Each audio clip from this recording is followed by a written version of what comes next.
Good morning, YouTube. All right, I'm going to show you how to make a giant big bowl of creamy, delicious, fabulous stuff. We're going to make a creamy butternut squash soup. It is ultra easy, really expensive, and expensive, and delicious. You're going to love it. All right, y'all, let's cook. We got a family to feed. All right, so this is simmered long enough for the squash to get tender. And this part, you know, guys, this is called, up to you. Typically, oh, look here.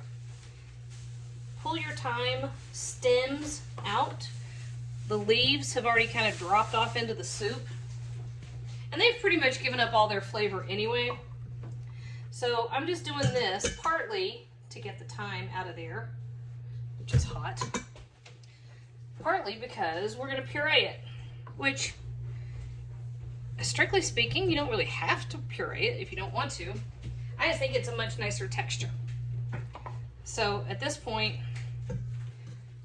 I'm doing it this way because I personally do not have a blender. I have to use my food processor, and the less liquid, the better. Okay, so I'm just separating the solids from the liquid right now.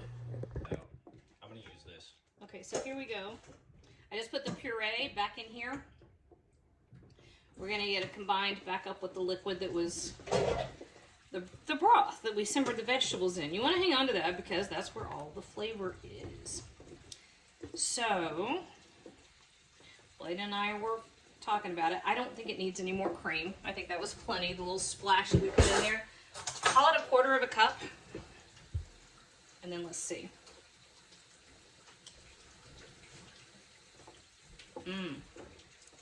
Yeah, no, that doesn't need anything.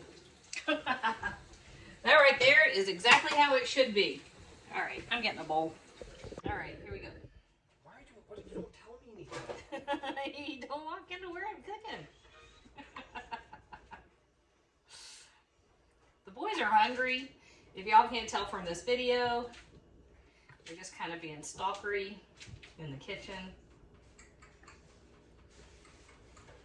They don't want to be on video, so suddenly it's my fault. I'm not sure how that works. But this, y'all, creamy butternut soup, a little bit fresh sage, yum.